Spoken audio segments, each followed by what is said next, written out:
ಶ್ರೀಗುರುಭ್ಯೋ ನಮಃ ಶ್ರೀ ಪರಮಗುರುಭ್ಯೋ ನಮಃ ಶ್ರೀಮದಾನಂದತೀರ್ಥಭಗವತ್ಪಾದಾಚಾರ್ಯಗುರುಭ್ಯೋ ನಮಃ ಸತ್ಯಾಭಿಘ್ನಕರಾಬ್ಜೋತ್ಥಾನ್ ಪಂಚಾಶದ್ವರ್ಷಪೂಜಕಾನ್ ಸತ್ಯಪ್ರಮೋದತೀರ್ಥಾರ್ಯಾನ್ ನೌಮಿನ್ಯಾಯಸುಧಾರತಾನ್ ಆಪಾದಮೌಲಿಪರ್ಯಂతం ಗುರುಣಾಂ ಆಕೃತಿಂ ಸ್ಮರೇತ್ ತೇನ ವಿಘ್ನಾಃ ಪ್ರಣಶ್ಯಂತಿ ಸಿದ್ಧ್ಯಂತಿ ಚ ಮನೋರಥಾಃ.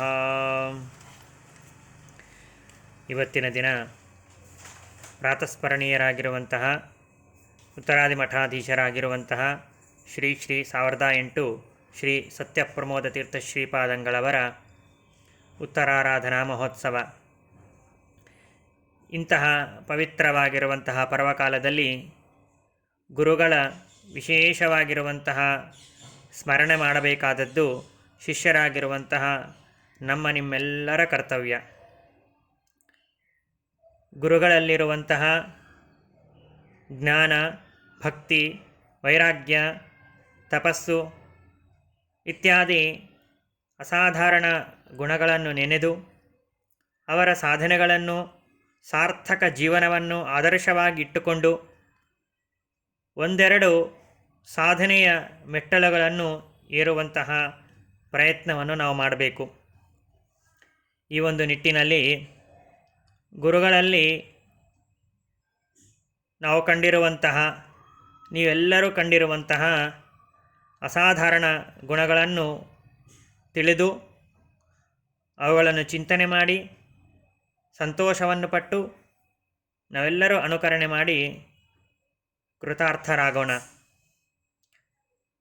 ಗುರುಗಳಲ್ಲಿ ಕಂಡಿರುವಂತಹ, ಗುರುಗಳ ಚರಮಶ್ಲೋಕದಲ್ಲಿ ಬಂದಿರುವಂತಹ ಅನುಕರಣೀಯವಾಗಿರುವಂತಹ ಒಂದು ಗುಣ ಅಂತಂದರೆ ಪಂಚಾಶದ್ವರ್ಷ ಪೂಜಕಾನ್ ಎಂಬುದಾಗಿ ಹೇಳಿದ್ದಾರೆ.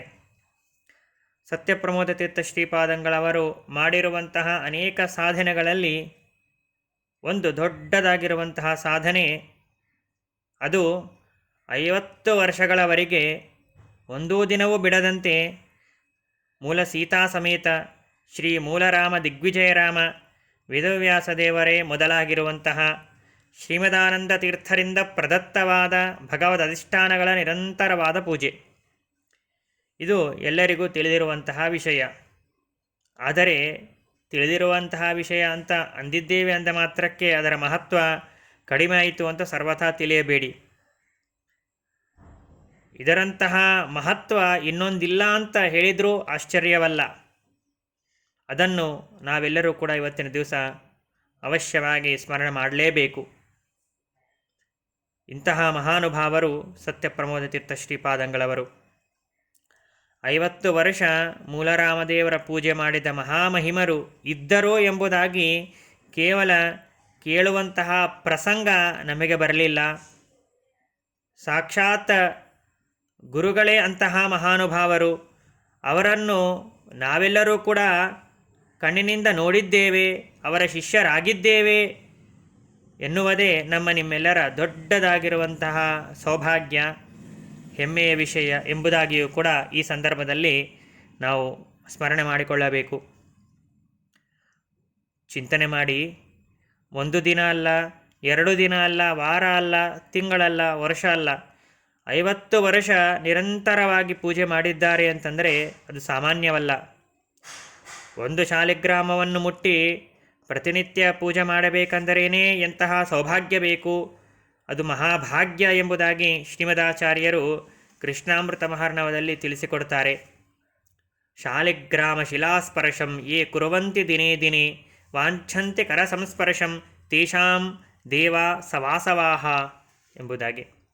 ಅಂದರೆ ಪ್ರತಿನಿತ್ಯ ಶಾಲಿಗ್ರಾಮ ಪೂಜೆ ಮಾಡುವಂತಹ ಭಕ್ತನ ಕರಸ್ಪರ್ಶ ಮಾಡಬೇಕು ಎಂಬುದಾಗಿ ಇಂದ್ರಾದಿ ದೇವತೆಗಳು ಬರುತ್ತಾರೆಯಂತೆ. ಅದರರ್ಥ ಶಾಲಿಗ್ರಾಮಾದಿಗಳ ಸ್ಪರ್ಶ ಮಾಡಿದರೆ ಅಂತಹ ಪುಣ್ಯ, ಅಷ್ಟು ಪಾವಿತ್ರ್ಯ, ಅಂತಹ ಮಹಾ ಸೌಭಾಗ್ಯ ಎಂಬುದಾಗಿ ಶ್ರೀಮದಾಚಾರ್ಯರು ಕೃಷ್ಣಾಮೃತ ಮಹಾರ್ಣವದಲ್ಲಿ ತಿಳಿಸಿಕೊಟ್ಟಿದ್ದಾರೆ.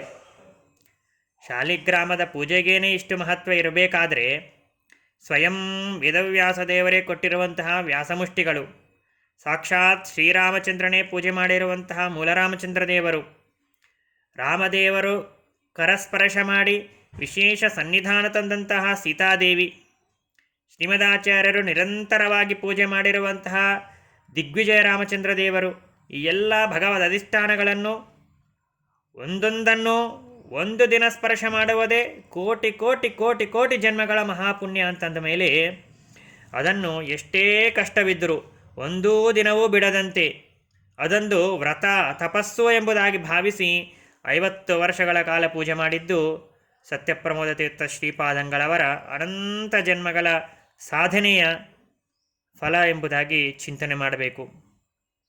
ಇದು ಅವರ ದೊಡ್ಡದಾಗಿರುವಂತಹ ಒಂದು ಸಾಧನೆಗಳಲ್ಲಿ ಒಂದು ದೊಡ್ಡ ಸಾಧನೆ ಎಂಬುದಾಗಿ ನಾವು ತಿಳಿದರೆ, ಹೀಗೆ ಚಿಂತನೆ ಮಾಡಿದರೆ ದೇವರ ಗುರುಗಳು ನಮ್ಮ ಮೇಲೆಯೂ ಕೂಡ ಯಥಾಶಕ್ತಿ ಅನುಗ್ರಹವನ್ನು ಮಾಡ್ತಾನೆ. ಪೂಜೆ ಅಂತನ್ನುವುದೇ ಇದು ಅತ್ಯಂತ ಪುಣ್ಯದಾಯಕವಾಗಿರುವಂತಹ ಸತ್ಕರ್ಮ. ಒಂದು ದಿನ ಮಾಡಿದರೂ ಕೂಡ ಪುಣ್ಯ ಬರುತ್ತದೆ ಎಂಬುದಾಗಿ ಹೇಳ್ತಾರೆ. ಆದರೆ ಅದೇ ಪೂಜೆಯನ್ನು ಒಂದೂ ದಿನವೂ ಬಿಡದಂತೆ ಮಾಡಿದರೆ ಅದನ್ನು ತಪಸ್ಸು ವ್ರತ ಎಂಬುದಾಗಿ ಕರೆದಿದ್ದಾರೆ. ಹಾಗಾಗಿ ಮೂಲರಾಮನೇ ಮೊದಲಾಗಿರತಕ್ಕಂತಹ ಭಗವದ್ ಅಧಿಷ್ಠಾನಗಳ ಸ್ಪರ್ಶ ಮಾತ್ರವಲ್ಲ, ಒಂದೆರಡು ದಿನಗಳ ಪೂಜೆ ಅಲ್ಲ, 50 ವರ್ಷಗಳವರೆಗೆ ಒಂದೂ ದಿನವೂ ಬಿಡದೆ ತಪಸ್ಸು ಎಂಬುದಾಗಿ ಭಾವಿಸಿ ಪೂಜೆ ಮಾಡಿದ್ದು ಸತ್ಯಪ್ರಮೋದ ತೀರ್ಥ ಶ್ರೀಪಾದಂಗಳವರ ದೊಡ್ಡದಾಗಿರುವಂತಹ ಒಂದು ಸಾಧನೆ. ಇದು ಕೇವಲ ನಾವು ಕೇಳಿ ಬಿಡೋದಲ್ಲ, ಇದು ನಮಗೆ ಆದರ್ಶವಾಗಬೇಕು. ಆದರ್ಶವಾಗಬೇಕು ಅಂತಂದರೆ ನಾವು ರಾಮದೇವರ ಪೂಜೆ ಮಾಡ್ತೇವೆ, ನಮಗೂ ಬಿಟ್ಟುಕೊಡಿ ಅಂತ ಹೇಳಿದರೆ ಅದು ನಮ್ಮ ದಡ್ಡತನವಾಗ್ತದೆ. ನಮ್ಮ ಯೋಗ್ಯತೆಗೆ ತಕ್ಕಂತೆ ನಾವು ಅದನ್ನು ನಮ್ಮ ಜೀವನದಲ್ಲಿ ಅಳವಡಿಸ್ಕೋಬೇಕು. ನಮ್ಮ ಯೋಗ್ಯತೆ ಶಕ್ತಿ ಇದ್ದಷ್ಟು ಆ ಆದರ್ಶವನ್ನು ಪರಿಪಾಲನೆ ಮಾಡಬೇಕು ಅಂತ ಅರ್ಥ. ದೇವರು ನಮಗೆ ಇಷ್ಟೆಲ್ಲ ಸೌಭಾಗ್ಯವನ್ನು ಕೊಟ್ಟಾಗ ಆ ಕೃತಜ್ಞತೆಯನ್ನು ಸ್ಮರಣೆ ಮಾಡುವುದಕ್ಕಾಗಿ, ಆ ಕೃತಜ್ಞತೆಯ ಹಿನ್ನೆಲೆಯಲ್ಲಿ ನಮ್ಮ ಮನೆಯಲ್ಲಿ ನಾವು ಪ್ರತಿದಿನವೂ ಕೂಡ ತಪ್ಪದೆ ದೇವರ ಪೂಜೆ ಮಾಡ್ತೇವೆ ಎಂಬುದಾಗಿ ಈ ಒಂದು ಪರಮ ಪವಿತ್ರವಾಗಿರುವಂತಹ ಈ ಪರ್ವಕಾಲದಲ್ಲಿ ಸಂಕಲ್ಪವನ್ನು ಮಾಡಿ, ದೇವರು ಗುರುಗಳು ನಿಮ್ಮಲ್ಲಿ ನಿಂತು ನಿರ್ವಿಘ್ನವಾಗಿ ಪೂಜೆಯನ್ನು ಮಾಡಿಸಿಕೊಳ್ತಾನೆ. ನಾವೆಲ್ಲರೂ ಕೂಡ ಹೀಗೆ ಸಂಕಲ್ಪವನ್ನು ಮಾಡಿದಾಗ ನಮ್ಮ ಒಂದು ಕಾರ್ಯಕ್ಕೆ ಯಾವುದೇ ವಿಧವಾಗಿರತಕ್ಕಂತಹ ವಿಘ್ನ ಬರದೇ ಇದ್ದಂತೆ ಗುರುಗಳು, ತದಂತರ್ಯಾಮಿಯಾಗಿರತಕ್ಕಂತಹ ಮುಖ್ಯಪ್ರಾಣದೇವರು, ತದಂತರ್ಯಾಮಿಯಾಗಿರುವಂತಹ ಭಗವಂತ ಅದನ್ನು ನೆರವೇರಿಸಿಕೊಡ್ತಾನೆ, ಮಾಡಿಸಿಕೊಳ್ತಾನೆ ಅಂತನ್ನುವ ದೊಡ್ಡದಾಗಿರುವಂತಹ ಸಂದೇಶವನ್ನು ಸತ್ಯಪ್ರಮೋದ ತೀರ್ಥ ಶ್ರೀಪಾದಂಗಳವರು ನಮಗೆಲ್ಲ ಕೂಡ ಇದರ ಮೂಲಕ ತಿಳಿಸಿಕೊಟ್ಟಿದ್ದಾರೆ ಎಂಬುದಾಗಿ ತಿಳಿಯಬೇಕು. ಹೀಗೆ 50 ವರ್ಷ ಪೂಜಕಾನ್ ಅಂತನ್ನುವ ಗುಣದ ಬಗ್ಗೆ ಚಿಂತನೆಯನ್ನು ಮಾಡಿ, ಇನ್ನೊಂದು ದೊಡ್ಡದಾಗಿರುವಂತಹ ಚಿಂತನೆ ಗುಣ ಅಂತಂದರೆ ಸ್ವಾಮಿಗಳಲ್ಲಿ ನಾವು ಕಾಣುವಂತಹದ್ದು ನೌಮಿನ್ಯಾಯ ಸುಧಾರತಾನ್ ಎಂಬುದಾಗಿ ಹೇಳಿದ್ದಾರೆ. ಶ್ರೀಮನ್ಯಾಯ ಸುಧಾದಿ ಗ್ರಂಥಗಳ ನಿರಂತರವಾದ ಪಾಠ ಪ್ರವಚನ, ಅದನ್ನೂ ಕೂಡ ಒಂದು ವ್ರತ ಎಂಬುದಾಗಿ ಆಚರಣೆ ಮಾಡಿದ್ದು ಇದು ವಿಶೇಷವಾಗಿರತಕ್ಕಂತಹ ಅವರ ಸಾಧನೆ. ಶ್ರುತಿ ಹೇಳುತ್ತದೆ, ಸ್ವಾಧ್ಯಾಯ ಪ್ರವಚನಾಭ್ಯಾಂ ನ ಪ್ರಮದಿತವ್ಯಂ ತದ್ಧಿ ತಪಸ್ತದ್ಧಿ ತಪಃ ಎಂಬುದಾಗಿ. ಶಾಸ್ತ್ರಗಳ ಪಾಠ ಪ್ರವಚನ ಅದೇ ಮುಖ್ಯವಾಗಿರುವಂತಹ ತಪಸ್ಸು.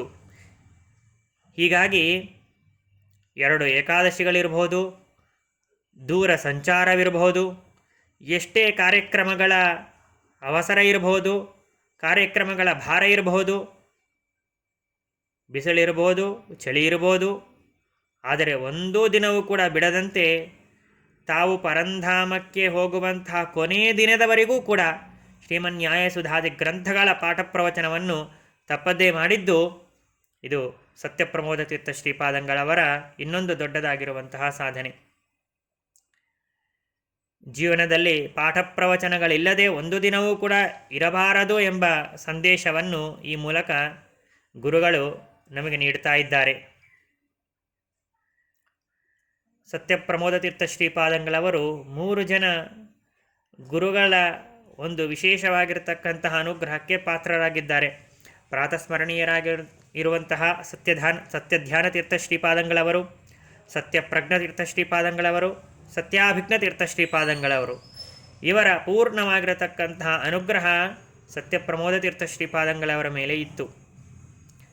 ಅವರ ಮುಖಕಮಲಗಳಿಂದ, ಈ 3 ಜನ ಗುರುಗಳ ಮುಖಕಮಲದಿಂದಾಗಿ ಶಾಸ್ತ್ರಶ್ರವಣವನ್ನು ಮಾಡಿದ್ದರು. ಹೀಗಾಗಿ ಅವರ ಆದೇಶದಂತೆ ಜೀವನದಲ್ಲಿ ನಿರಂತರವಾಗಿ ಶಾಸ್ತ್ರಗಳ ಪಾಠ ಪ್ರವಚನವನ್ನು ನಡೆಸಿಕೊಟ್ಟಿದ್ದಾರೆ. ಇದನ್ನು ನಾವು ಈ ಸಂದರ್ಭದಲ್ಲಿ ಸ್ಮರಣೆ ಮಾಡಲೇಬೇಕು. ಹಾಗೆ ಸ್ಮರಣೆ ಮಾಡೋದರಿಂದಾಗಿ ನಮಗೇನು ಲಾಭವಾಗ್ತದೆ ಅಂತ ನೀವೆಲ್ಲ ಕೇಳಬಹುದು. ಅದಕ್ಕೆ ಶಾಸ್ತ್ರ ಒಂದು ಮಾತನ್ನು ಹೇಳ್ತದೆ, ತಂ ಯಥಾ ಯಥಾ ಉಪಾಸತೆ ತತ್ತದೇವ ಭವತಿ ಎಂಬುದಾಗಿ ಶ್ರುತಿ ಹೇಳುತ್ತದೆ. ಭಗವಂತನನ್ನು ಗುಣಪೂರ್ಣ ಎಂಬುದಾಗಿ ತಿಳಿದರೆ ನಮಗೂ ಕೂಡ ಸ್ವಲ್ಪ ಆನಂದಾದಿ ಗುಣಗಳು ಬರ್ತವೆ. ಭಗವಂತನನ್ನು ಸರ್ವಜ್ಞ ಎಂಬುದಾಗಿ ತಿಳಿದರೆ ನಮಗೂ ಕೂಡ ಸ್ವಲ್ಪ ಜ್ಞಾನ ಅಂತನ್ನುವುದು ಹೇಗೆ ಬರುತ್ತದೆಯೋ ಅದರಂತೆಯೇ ನಮ್ಮ ಗುರುಗಳು ಈ ರೀತಿಯಾಗಿ ಪಾಠ ಪ್ರವಚನವನ್ನು ಮಾಡುತ್ತಿದ್ದರು, ನಮ್ಮ ಗುರುಗಳು ಈ ರೀತಿಯಾಗಿ ದೇವರ ಪೂಜೆಯನ್ನು ಮಾಡ್ತಾ ಇದ್ದರು ಎಂಬುದಾಗಿ ನಾವು ತಿಳಿದರೆ ನಮಗೂ ಕೂಡ ಪಾಠ ಪ್ರವಚನವನ್ನು ಮಾಡುವಂತಹ ಭಾಗ್ಯವನ್ನು ಗುರುಗಳು ಕರುಣಿಸುತ್ತಾರೆ ಎಂಬುದಾಗಿ ಹೇಳಿದರೆ ಇದರಲ್ಲಿ ಎರಡನೇ ಮಾತಿಲ್ಲ, ಸಂಶಯವಿಲ್ಲ. ಅವರು ನಡೆಸಿಕೊಡ್ತಾರೆ ಅನ್ನೋದಕ್ಕಿಂತ ಗುರುಗಳ ಅಂತರ್ಯಾಮಿಯಾಗಿರುವಂತಹ ಭಗವಂತ ಇಂತಹ ಸೌಭಾಗ್ಯವನ್ನು ನಮಗೂ ಕೂಡ ಕರುಣಿಸುತ್ತಾನೆ ಎಂಬುದಾಗಿ ನಾವು ಅರ್ಥ ಮಾಡಿಕೊಳ್ಳಬೇಕು. ಸತ್ಯಾತ್ಮತೀರ್ಥ ಶ್ರೀಪಾದಂಗಳವರು ಸತ್ಯಪ್ರಮೋದ ತೀರ್ಥ ಶ್ರೀಪಾದಂಗಳವರ ಮೇಲೆ ಒಂದು ಅದ್ಭುತವಾಗಿರತಕ್ಕಂಥ ಒಂದು ಸ್ತೋತ್ರವನ್ನು ಮಾಡಿದ್ದಾರೆ. ಈಗಾಗಲೇ ವಾಟ್ಸಪ್ ಮೂಲಕ ಅನೇಕ ಜನ ಅದನ್ನು ಕಂಡಿರಬಹುದು. ಮೊದಲನೇ ಸಾಲು ಅಂತನ್ನೋದು ಬೇರೆ ಬೇರೆ ಆಗಿರ್ತದೆ, ಎರಡನೇ ಸಾಲಿನಲ್ಲಿ ಮಾತ್ರ ನೌಮಿನ್ಯಾಯ ಸುಧಾರತಾನ್ ಇತ್ಯಾದಿಯಾಗಿ ಬರ್ತದೆ. ಸತ್ಯಪ್ರಮೋದ ತೀರ್ಥಾರ್ಯಾನ್ ನೌಮಿನ್ಯಾಯ ಸುಧಾರತಾನ್ ಎಂಬುದಾಗಿ ಬರ್ತದೆ. ಆ ಒಂದು ಅದ್ಭುತವಾಗಿರತಕ್ಕಂಥ ಸ್ತೋತ್ರದಲ್ಲಿ ಸತ್ಯಪ್ರಮೋದ ತೀರ್ಥ ಶ್ರೀಪಾದಂಗಳವರ ಜೀವನದಲ್ಲಿ ತಾವು ತೋರಿರತಕ್ಕಂತಹ ಅನೇಕ ಆದರ್ಶನೀಯವಾಗಿರತಕ್ಕಂತಹ ಗುಣಗಳನ್ನು ಒಂದು ಕಡೆಗೆ ಪೋಣಿಸಿ ಇಟ್ಟಿದ್ದಾರೆ. ಅದರಲ್ಲಿ ಒಂದು ಮಾತನ್ನು ಹೇಳ್ತಾರೆ ಸತ್ಯಾತ್ಮತೀರ್ಥ ಶ್ರೀಪಾದಂಗಳವರು ತಮ್ಮ ಗುರುಗಳ ಬಗ್ಗೆ. ಪಾರಾಯಣ ಪರಾನ್ ಗುರೂನ್ ಎಂಬುದಾಗಿ ಹೇಳ್ತಾರೆ. ನಾವು ಕೇಳಿದ್ದು ಶ್ರೀಮನ್ ಮಹಾಭಾರತ ತಾತ್ಪರ್ಯ ನಿರ್ಣಯವನ್ನು 108 ಸಲ ಪಾರಾಯಣವನ್ನು ಮಾಡಿದ್ದಾರೆ ಅಂಥೇಳಿ. ಒಂದು ಬಾರಿ ಪಾರಾಯಣ ಮಾಡಬೇಕು ಅಂತಂದರೆ ಸುಮಾರು 16-18 ತಾಸುಗಳು ನಿರಂತರವಾಗಿ ಪಾರಾಯಣ ಮಾಡಿದರೆ ಬೇಕಾಗುವಂತಹ ಸಮಯ. ಅಂಥದ್ದು 108 ಸಲ ಪಾರಾಯಣ ಮಾಡಬೇಕು ಅಂತಂದರೆ ಎಷ್ಟು ಸಮಯ ಬೇಕು?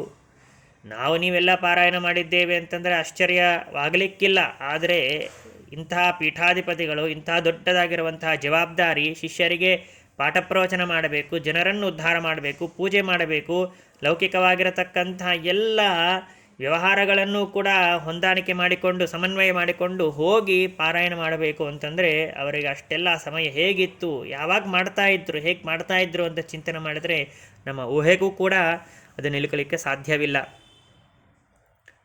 ಶಿಷ್ಯರೆಲ್ಲ ಕೇಳ್ತಾ ಇದ್ದರಂತೆ, ಸ್ವಾಮಿ ಮಂತ್ರಾಕ್ಷತೆಯನ್ನು ಕೊಡ್ತಾ ಇರುವಂತಹ ಸಂದರ್ಭದಲ್ಲಿ, ಮುದ್ರೆಯನ್ನು ಹಾಕ್ತಾ ಇರುವಂತಹ ಸಂದರ್ಭದಲ್ಲಿ ಏನೇನೋ ಮಾತಾಡ್ತಾ ಇರ್ತೀರಿ, ಏನು ಮಾತಾಡ್ತಾ ಇದ್ದೀರಿ, ಒಬ್ಬರೇ ಇರ್ತೀರಿ, ನಿಮ್ಮೊಳಗೆ ನೀವೇನು ಅಂತಾ ಇರ್ತೀರಿ ಅಂಥೇಳಿ ಕೇಳ್ತಾ ಇದ್ದರಂತೆ. ಕೇಳಿದಾಗ ಗುರುಗಳು ಹೇಳ್ತಾ ಇದ್ದರಂತೆ, ನೋಡಪ್ಪ, ಹರಿವಾಯು ಗುರುಗಳ ಸ್ತೋತ್ರಗಳ ಪಾರಾಯಣವನ್ನು ಮಾಡ್ತಾ ಇದ್ದೇನೆ ಎಂಬುದಾಗಿ ಉತ್ತರವನ್ನು ಕೊಡ್ತಾ ಇದ್ದರು. ಈ ರೀತಿಯಾಗಿ ಗುರುಗಳು ತಮ್ಮ ಆತ್ಮ ಸಾಧನೆಗಾಗಿ ನಿರಂತರವಾಗಿ ಪಾರಾಯಣವನ್ನು ಮಾಡ್ತಾ ಸಮಯವನ್ನು ಸರ್ವಥಾ ವ್ಯರ್ಥ ಮಾಡಬಾರದು, ಸಮಯವನ್ನು ಸಾರ್ಥಕ ಮಾಡಿಕೊಳ್ಳಬೇಕು, ಭಗವಂತನ ಸ್ಮರಣೆಯಲ್ಲಿಯೇ ನಮ್ಮ ಕಾಲವನ್ನು ಕಳೆಯಬೇಕು ಅಂತನ್ನುವ ಸಂದೇಶವನ್ನು ಈ ಮೂಲಕ ನಮಗೆ ಸತ್ಯಪ್ರಮೋದ ತೀರ್ಥ ಶ್ರೀಪಾದಂಗಳವರು ತಿಳಿಸಿಕೊಡ್ತಾರೆ. ಆದ್ದರಿಂದಾಗಿ ಸಮಯವಿದ್ದಾಗ, ಅನುಕೂಲವಾದಾಗ ಕನಿಷ್ಠ ಪಕ್ಷ ದೇವರ ಸ್ಮರಣೆ, ಇವತ್ತಿನ ಆರಾಧ್ಯ ಗುರುಗಳ ಕರಕಮಲದಿಂದಾಗಿ ಬಂದಿರುವಂತಹ ಸತ್ಯಾತ್ಮತೀರ್ಥ ಶ್ರೀಪಾದಂಗಳವರಂತೂ ತಾವು ಮಾಡುವಂತಹ ಪ್ರತಿಯೊಂದು ಪ್ರವಚನದಲ್ಲೂ ಕೂಡ ಕೊನೆಯಲ್ಲಿ ಹರೇ ರಾಮ ರಾಮ ರಾಮ ಹರೇ ಹರೇ, ಹರೇ ಕೃಷ್ಣ ಕೃಷ್ಣ ಕೃಷ್ಣ ಹರೇ ಹರೇ ಇತ್ಯಾದಿಯಾಗಿ ಭಗವಂತನ ನಾಮಸ್ಮರಣೆಯನ್ನು ಪ್ರತಿಯೊಬ್ಬರೂ ಕೂಡ ನಿರಂತರವಾಗಿ ಮಾಡ್ತಾ ಇರಬೇಕು. ಮಾಡುವುದರಿಂದಲೇ ನಮ್ಮ ಒಂದು ಉದ್ಧಾರ ಅಂತ ಅನ್ನೋದು ಆಗ್ತದೆ ಎಂಬುದಾಗಿ ತಿಳಿಸಿಕೊಡ್ತಾರೆ. ಆದ್ದರಿಂದಾಗಿ ಗುರುಗಳಿಂದ ಅಳವಡಿಸಿಕೊಳ್ಳಬೇಕಾಗಿರತಕ್ಕಂಥ ಒಂದು ಗುಣ ಅಂತಂದರೆ ನಿರಂತರ ಹರಿವಾಯು ಗುರುಗಳ ಪಾರಾಯಣವನ್ನು, ಸ್ತೋತ್ರಗಳ ಪಾರಾಯಣವನ್ನು ಮಾಡಬೇಕು ಎಂಬುದಾಗಿ ತಿಳಿಸಿಕೊಡ್ತಾರೆ. ಇನ್ನೊಂದು ಮಾತು, ಸತ್ಯಪ್ರಮೋದ ತೀರ್ಥ ಶ್ರೀಪಾದಂಗಳವರಿಗೆ ಗುರುಗಳಲ್ಲಿ ಅಪಾರವಾಗಿರತಕ್ಕಂತಹ ಭಕ್ತಿ. ಆಶ್ರಮವನ್ನು ನೀಡಿ ವಿದ್ಯೆಯನ್ನು ನೀಡಿದವರು ಸತ್ಯಾಭಿಜ್ಞ ತೀರ್ಥ ಶ್ರೀಪಾದಂಗಳವರು. ವಿಶೇಷವಾಗಿ ವಿದ್ಯೋಪದೇಶವನ್ನು ಮಾಡಿದವರು ಸತ್ಯಪ್ರಜ್ಞ ತೀರ್ಥ ಶ್ರೀಪಾದಂಗಳವರು. ಅವರೇ ಶ್ರೀಮನ್ ನ್ಯಾಯಸುಧಾ ಗ್ರಂಥವನ್ನು ಪಾಠವನ್ನು ಕೂಡ ಹೇಳಿದ್ದಾರೆ. ಇನ್ನು ಸತ್ಯಧ್ಯಾನ ತೀರ್ಥ ಶ್ರೀಪಾದಂಗಳವರಲ್ಲಿ ಏನು ಮಾಡ್ತಾ ಇದ್ರು ಅಂತಂದರೆ, ತಾವು ಕಲಿತಿರತಕ್ಕಂಥ ವಿದ್ಯೆಯನ್ನು ಒಪ್ಪಿಸಿ ಅನೇಕ ಬಾರಿ ಅವರ ಹತ್ರ ಪರೀಕ್ಷೆಯನ್ನು ಕೂಡ ಕೊಟ್ಟಿದ್ದಾರೆ. ಕೊಟ್ಟು ಪರೀಕ್ಷೆಯನ್ನು ಕೊಡೋದಷ್ಟೇ ಅಲ್ಲ, ಸತ್ಯ ಧ್ಯಾನ ತೀರ್ಥ ಶ್ರೀಪಾದಂಗಳವರಿಂದ ಸೈ ಎಂಬುದಾಗಿಯೂ ಕೂಡ ಅನಿಸಿಕೊಂಡಿದ್ದಾರೆ. ಅವರ ವಿಶೇಷವಾಗಿರತಕ್ಕಂಥ ಅನುಗ್ರಹಕ್ಕೆ ಪಾತ್ರರಾದವರು. ಹೀಗಾಗಿ ಆ ಮೂರೂ ಜನ ಗುರುಗಳ ಸಂಪರ್ಕ ಅಂತನ್ನುವುದು ಸತ್ಯಪ್ರಮೋದ ತೀರ್ಥ ಶ್ರೀಪಾದಂಗಳವರಲ್ಲಿ ಇತ್ತು. ಕೇವಲ ಆಶ್ರಮ ಸ್ವೀಕಾರ ಮಾಡಿ ಆದಮೇಲೆ ಪೀಠಕ್ಕೆ ಬಂದ ಮೇಲೆ ಗುರುಗಳ ಸ್ಮರಣೆಯನ್ನು ಮಾತ್ರ ಮಾಡ್ತಾ ಇದ್ದರು ಎಂಬುದಾಗಿ ಸರ್ವಥಾ ತಿಳಿಯಬೇಡ್ರಿ. ಪೂರ್ವಾಶ್ರಮದಲ್ಲಿ ಪಾಠವನ್ನು ಹೇಳಿರುವಂತಹ ಧಾರಾಪುರಂ ಕೃಷ್ಣಮೂರ್ತ್ಯಾಚಾರ್ಯರು, ತೊರವೆ ಕೃಷ್ಣಮೂರ್ತ್ಯಾಚಾರ್ಯರು ಮೊದಲಾಗಿರತಕ್ಕಂಥ ಇವರೆಲ್ಲರ ಬಗ್ಗೆಯೂ ಕೂಡ ಅಷ್ಟೇ ವಿಶೇಷವಾಗಿರತಕ್ಕಂತಹ ಗೌರವ ಅಭಿಮಾನಿಗಳನ್ನು ಇಟ್ಟುಕೊಂಡು ನಾವು ಗುರುಗಳಲ್ಲಿ ಯಾವ ರೀತಿಯಾಗಿ ಭಕ್ತಿಯನ್ನು ಮಾಡಬೇಕು ಎನ್ನುವುದನ್ನು ಕೂಡ ನಮ್ಮೆಲ್ಲರಿಗೂ ಕೂಡ ತಿಳಿಸಿಕೊಟ್ಟವರು ಸತ್ಯಪ್ರಮೋದ ತೀರ್ಥ ಶ್ರೀಪಾದಂಗಳವರು. ನಾವನ್ಕೂ ಸತ್ಯಪ್ರಮೋದ ತೀರ್ಥ ಶ್ರೀಪಾದಂಗಳವರನ್ನು ನೋಡೇ ಇಲ್ಲ, ನೋಡುವಂತಹ ಭಾಗ್ಯ ನಮಗೆ ಸಿಕ್ಕೇ ಇಲ್ಲ. ಆದರೆ ನೋಡಿದ ಜನರಿಂದ ಕೇಳಿರುವಂತಹ ಮಾತುಗಳನ್ನು ನಾನು ನಿಮಗೆ ಹೇಳ್ತಾ ಇದ್ದೀನಿ. ಎಷ್ಟೇ ಕಾರ್ಯದ ಭಾರ ಅಂತನೋದಿದ್ರೂ ಕೂಡ ದಿನಕ್ಕೆ ಅನೇಕ ಬಾರಿ ಎಲ್ಲ ಗುರುಗಳ ಸ್ಮರಣೆ ಅಂತನೋದನ್ನು ಅವರು ಮಾಡ್ತಾ ಇದ್ದರಂತೆ. ಪೂರ್ವಾಶ್ರಮದ ಗುರುಗಳನ್ನು ಆರಂಭ ಮಾಡಿ ಆಶ್ರಮ ಗುರುಗಳು, ವಿದ್ಯಾಗುರುಗಳು, ಗ್ರಂಥಕರ್ತೃಗಳು, ಟಿಪ್ಪಣಿಕಾರರು, ಟೀಕಾಕೃತ್ಪಾದರು, ಶ್ರೀಮದಾಚಾರ್ಯರು, ಹೀಗೆ ಎಲ್ಲ ಗುರುಗಳ ಸ್ಮರಣೆಯನ್ನು ಪ್ರತಿನಿತ್ಯವೂ ಕೂಡ ಮಾಡ್ತಾ ಇದ್ದರು. ಸತ್ಯಪ್ರಮೋದ ತೀರ್ಥ ಶ್ರೀಪಾದಂಗಳವರು ಒಂದು ಸ್ತೋತ್ರವನ್ನು ಸಂಗ್ರಹ ಮಾಡಿದ್ದಾರೆ, ಪ್ರಾತಃ ಪ್ರಾರ್ಥನಾ ಕ್ರಮ ಎಂಬುದಾಗಿ. ಅದನ್ನು ನಮ್ಮ ವಿದ್ಯಾಪೀಠದಲ್ಲಿ ಪ್ರತಿನಿತ್ಯ ಪ್ರಾತಃ ಕಾಲದಲ್ಲಿ ಎದ್ದ ತಕ್ಷಣ ಆ ಸ್ತೋತ್ರದ ಪಾರಾಯಣವನ್ನು ಮಾಡುವುದುಂಟು. ಆ ಸ್ತೋತ್ರವನ್ನು ನೀವೆಲ್ಲ ಈ ಸಂದರ್ಭದಲ್ಲಿ ಅದನ್ನು ಬೈಹಾರ್ಟ್ ಮಾಡುವುದು ಉತ್ತಮ ಪಕ್ಷ. ಅದರಲ್ಲಿ ದೇವರಿಂದ ಆರಂಭ ಮಾಡಿಕೊಂಡು ಸಮಸ್ತ ಗುರುಗಳವರೆಗೆ ಎಲ್ಲರ ಒಂದು ಸ್ತೋತ್ರಗಳು ಅದರಲ್ಲಿ ಬರ್ತಾ ಇವೆ.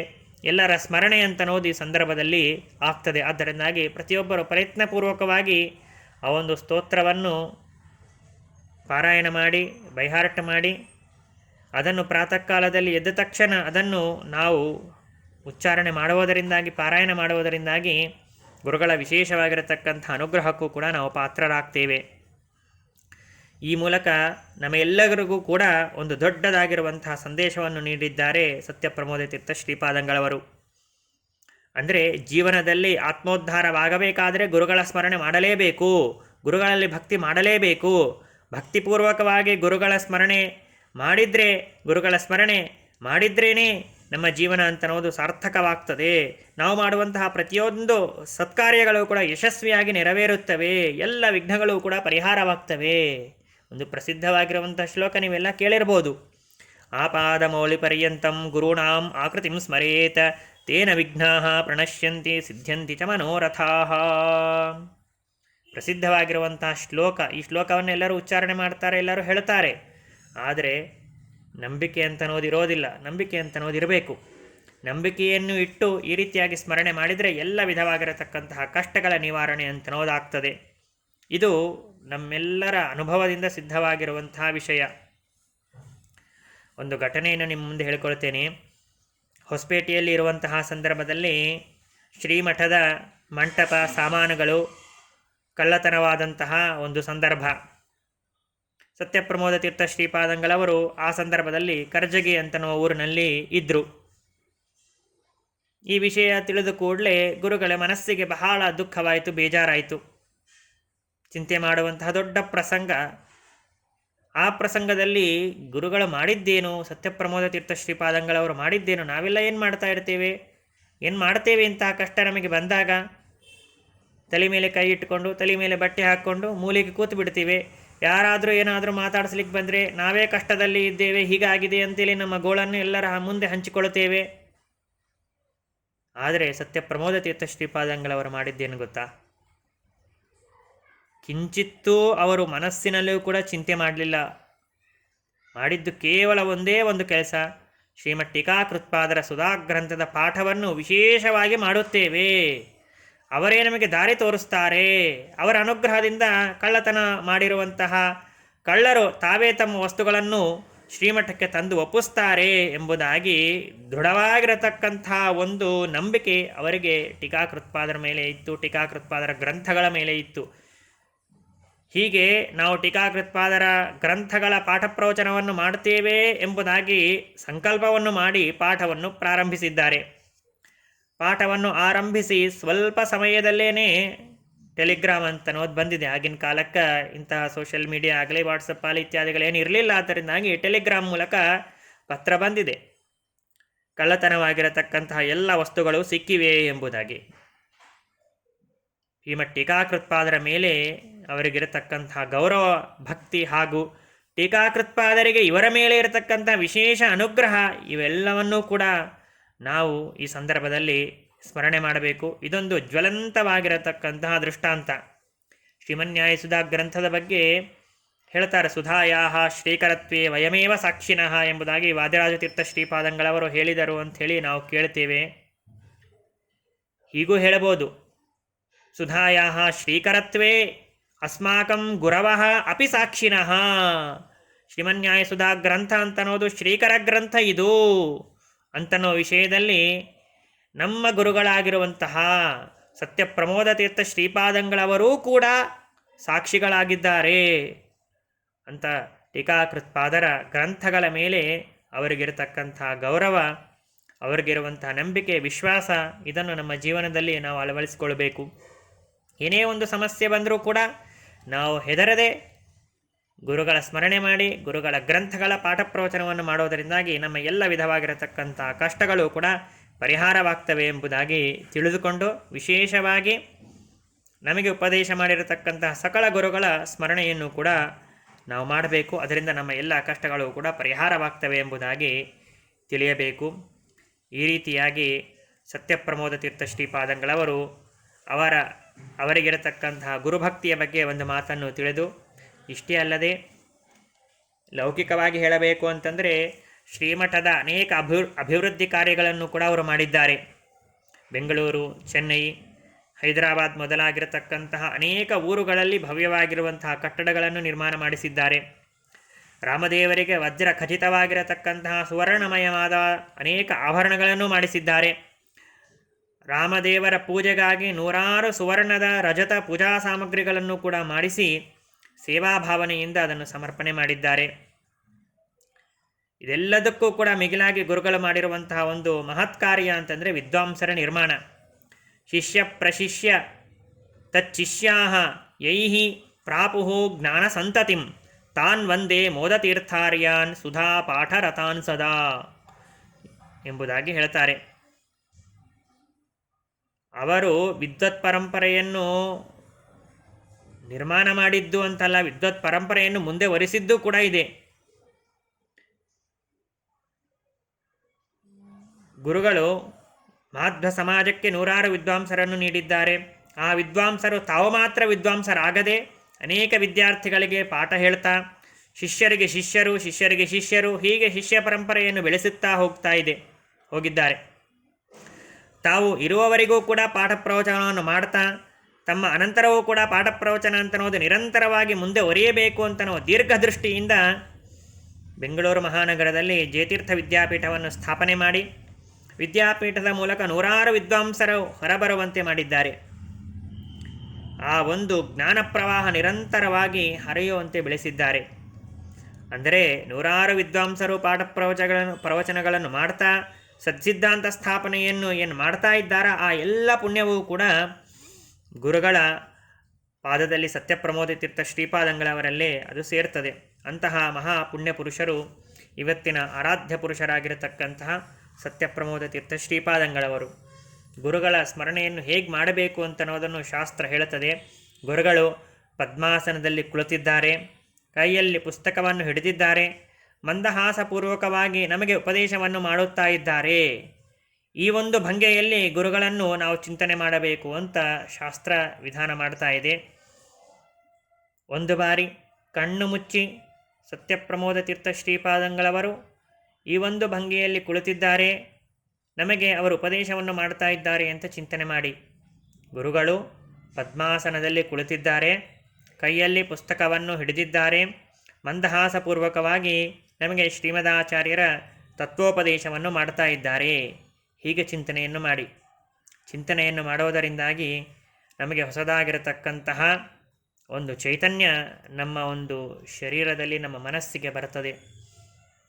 ಅದರಿಂದ ಬ್ರಾಹ್ಮಣರ, ವಿದ್ವಾಂಸರ, ವಿಶೇಷವಾಗಿ ಶ್ರೀಮದಾಚಾರ್ಯರೇ ಮೊದಲಾಗಿರತಕ್ಕಂತಹ ಸಮಸ್ತ ಗುರುಗಳ ಸೇವೆಯನ್ನು ಮಾಡುವಂತಹ ಭಾಗ್ಯ ನಮಗೆ ಗುರುಗಳ ಅಂತರ್ಯಾಮಿಯಾಗಿ ಇರುವಂತಹ ಭಾರತೀಯ ಮುಖ್ಯ ಪ್ರಾಣಾಂತರ್ಗತ ಭಗವಂತ ನಮಗೆ ಕರುಣಿಸ್ತಾನೆ.